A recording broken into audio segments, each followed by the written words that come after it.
पिछले टॉपिक के अंतर्गत लेबर मार्केट के बारे में चर्चा की गई थी।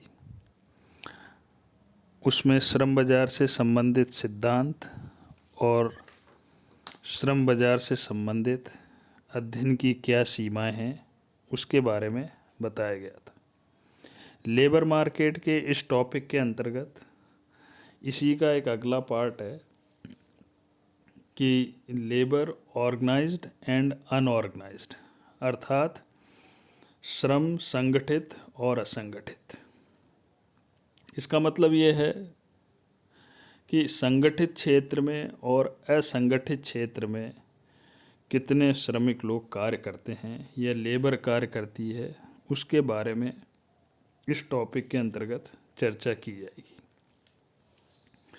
जहाँ तक संगठित क्षेत्र है उसका मतलब है जैसे कोई फैक्ट्री है, वहाँ पर जो श्रमिकों को कार्य दिया जाता है उसको संगठित क्षेत्र कहा जाएगा। और अनऑर्गेनाइज्ड या असंगठित क्षेत्र का मतलब है कि जहाँ पर कोई संगठन नहीं है, अर्थात बिखरी हुई मजदूरी या श्रमिक। जैसे जो लोग रोज़ मजदूरी करते हैं या जो श्रमिक लोग कृषि कार्य करते हैं, तो उसको अनऑर्गेनाइज्ड सेक्टर कहा जाएगा, क्योंकि वहाँ पर उनकी मजदूरी प्रतिदिन के हिसाब से होती है और निश्चित नहीं है कि आज अगर मजदूरी मिली है या आज अगर उनको श्रमिक के रूप में कार्य मिला तो कल भी उनको कार्य मिल ही जाए।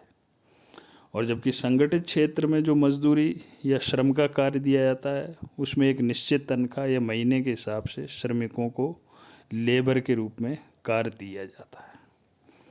इस दृष्टि से राष्ट्रीय सैंपल सर्वे संगठन द्वारा जो आंकड़े दिए गए हैं उसके अनुसार भारत में श्रमिकों की संख्या खासकर संगठित और असंगठित क्षेत्र में 2016 के अनुसार 49.2 करोड़ है, जबकि इससे पहले 1999 और 2000 में जब सर्वे किया गया था तब इनकी संख्या 39.7 थी। यानी लगभग 10 करोड़ जनसंख्या जो है श्रमिकों की ओर बढ़ गई है। भारत में श्रम की दृष्टि से अगर देखा जाए तो संगठित क्षेत्र में 2000 के आंकड़ों के अनुसार ही 2.8 करोड़ श्रमिक जो हैं संगठित क्षेत्र में कार्य कर रहे हैं, यानी लगभग 3 करोड़, जबकि बाकी 36 करोड़ जो श्रमिक हैं वो असंगठित क्षेत्र में ही कार्य कर रहे हैं। और उसका कारण भी समझ गए होंगे आप लोग, क्योंकि संगठित में एक निश्चित तनख्वाह के आधार पर यानी कि महीने की तनख्वाह या सैलरी रहती है, जबकि असंगठित क्षेत्र में कार्य करने की या श्रमिकों के लिए श्रम की कोई गारंटी नहीं है कि उनको रोज़ ही श्रम का कार्य मिले या मजदूरी का कार्य मिले। इस दृष्टि से 2001 की जनगणना के अनुसार भारत में श्रमिकों की संख्या 40.2 करोड़ थी, जिसमें से 8.9 करोड़ जो हैं सीमांत श्रमिक हैं। इसी में एक और श्रम शक्ति की दृष्टि से देखा जाए तो महिलाओं का एक प्रमुख हिस्सा है। भारत में महिला श्रमिकों की संख्या लगभग 22.7% है, यानी कि 22.5% से भी अधिक महिलाएं श्रमिक के रूप में कार्य कर रही हैं।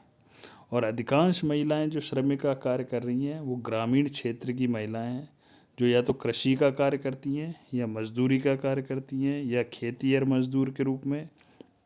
और शहरी क्षेत्रों में 80% महिलाएं घरेलू कार्य में या छोटे मोटे व्यवसाय में या भवन निर्माण या मजदूरी जैसे असंगठित क्षेत्रों में काम कर रही हैं। महिलाओं की इस दृष्टि से महिलाओं के बारे में कई सारी समस्याएं भी उत्पन्न हुई हैं और उनके कार्य महिलाओं की इन समस्याओं को दूर करने के लिए सरकार ने महिला मजदूरों की दृष्टि से कुछ अधिनियम या नियम भी बनाए, जिसमें एक पहला नियम है प्रसूता लाभ अधिनियम 1961। दूसरा, सरकार ने एक अधिनियम बनाया समान मजदूरी अधिनियम 1976। इसका मूल उद्देश्य यह था कि अधिकांश क्षेत्रों में, खासकर असंगठित क्षेत्रों में महिलाओं को पुरुषों की तुलना में कम मजदूरी के पैसे दिए जाते हैं। इसलिए यह नियम बनाया गया कि जितना अगर लेबर श्रमिक के रूप में पैसे पुरुष को अगर 300 रुपये मिल रहे हैं तो महिला श्रमिक को भी 300 रुपये ही दिए जाएं। लेकिन व्यवहारिक दृष्टि से या प्रैक्टिकल दृष्टि से आप देखेंगे तो पुरुषों की तुलना में महिलाओं को अभी भी मजदूरी के पैसे जो हैं थोड़े कम मिलते हैं। अगर पुरुष को 300 मिल रहे हैं तो महिलाओं को 250 ही मिल रहे होंगे। इसी प्रकार से एक और अधिनियम महिलाओं की दृष्टि से बनाया गया था, महिला संरक्षण और शोषण अधिनियम 1961। इसका भी मूल उद्देश्य यही था कि महिलाओं का अधिक से अधिक जो है उनको लाभ मिले और उनका शोषण नहीं किया जाए।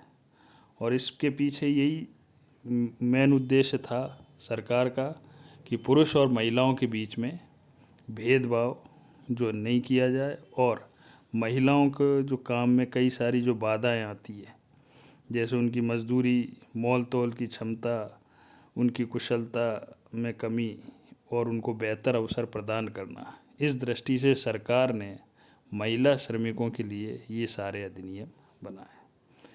वर्तमान में विकासशील देश हो या विकसित देश हो, दोनों में मेन जो कमाई का साधन है, खासकर ग्रामीण क्षेत्र में या जो निम्न वर्ग से आते हैं, उनके लिए मजदूरी का विशेष महत्व है। ये बात अलग है कि श्रमिकों की दरों में विभिन्न देशों में अंतर पाया जाता है।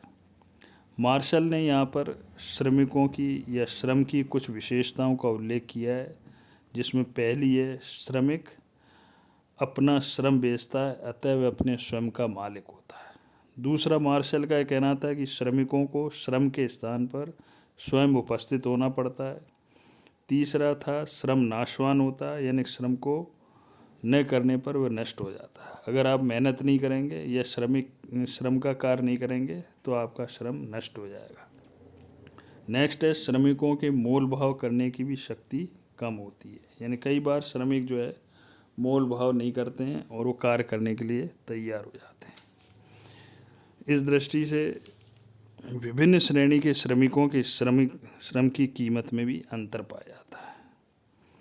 दूसरे देशों की तुलना में अमेरिका में श्रमिकों की जो है वेतन काफ़ी अधिक है और देश के एक भाग से दूसरे भाग में श्रमिकों के गतिशील न होने से भी श्रम बाजार में मांग और पूर्ति में अंतर रह जाता है। खासकर विशेष योग्यता वाले श्रमिकों के अपने श्रम का मूल्य अधिक मिलता है, जबकि जिन्हें कम योग्यता होती है या कम तकनीक वाले श्रमिक होते हैं उन्हें कम पैसे मिलते हैं। उच्च व्यवसाय विशिष्ट सामाजिक वर्गों के लिए ही खुले रहे हैं। श्रम बाजार में कुशल और अकुशल श्रमिकों के मध्य ही मजदूरी में अंतर नहीं पाया जाता, बल्कि उनमें महिलाओं और पुरुषों में भी प्रतिस्पर्धा की दशा में मजदूरी की दरों में अंतर पाया जाता है। पुरुष में मजदूरों में एक विशेषता है कि वे गतिशील हो सकते हैं, यानी गांव छोड़कर भी दूसरे शहर को मजदूरी करने के लिए जा सकते हैं, जबकि महिलाएं जो हैं गतिशील नहीं हो सकती, यानी कि कई बार महिलाओं को मजदूरी अधिक मिलती भी है तो वो गांव छोड़कर नहीं जा सकती, या विवाह के कारण भी महिलाओं को जो है अपने श्रम का कार्य छोड़ना पड़ता है। तो ये थी स्थिति संगठित और असंगठित क्षेत्र में, खासकर भारत में मजदूरों की या लेबर की क्या स्थिति है और उसमें भी महिला श्रमिकों की विशेषकर क्या स्थिति है। लास्ट में आता है श्रमिक बाजार की क्या सीमाएं हैं। इस दृष्टि से कुछ निष्कर्ष दिए जा सकते हैं। रोजगार श्रमिकों के बारे में जो सबसे बड़ी दिक्कत आती है वो ये आती है कि रोजगार और बेरोजगारी के वास्तविक आंकड़े कभी भी प्राप्त नहीं होते। अर्थात देश में एक्चुअल में कितने लोग बेरोजगार हैं और कितने लोगों को जो है श्रमिक के रूप में कार्य प्राप्त नहीं हो रहा है, इसका कोई बिल्कुल एक वास्तविक आंकड़ा कभी भी आपको प्राप्त नहीं होगा। दूसरी दिक्कत ये है, श्रमिक बाजार में रोजगार में वृद्धि तो होती है, यानी कि श्रमिकों को रोजगार तो मिलता है लेकिन उतनी तीव्र गति से नहीं मिलता है जितना मिलना चाहिए। वर्तमान में खासकर देखा होगा अभी लॉकडाउन में कई लोग बेरोजगार हुए हैं, विशेषकर असंगठित क्षेत्र में, क्योंकि कार्य के कई क्षेत्र उदाहरण के लिए बंद हो गए हैं। जैसे उदाहरण के लिए होटल उद्योग है। होटल उद्योग लगभग इस लॉकडाउन की 6 महीने की अवधि में लगभग ख़त्म हो गया। तो कई जो लोग श्रमिक जो कार्य कर रहे थे होटलों में, वो लगभग बेरोजगार हो गए हैं या उन्हें दूसरा काम करना पड़ रहा है। इसी प्रकार से मोटर व्यवसाय से जुड़े हुए कई श्रमिक बेकार हो गए हैं, या कई जो है कार्य करने वाले लोग बेकार हो गए हैं।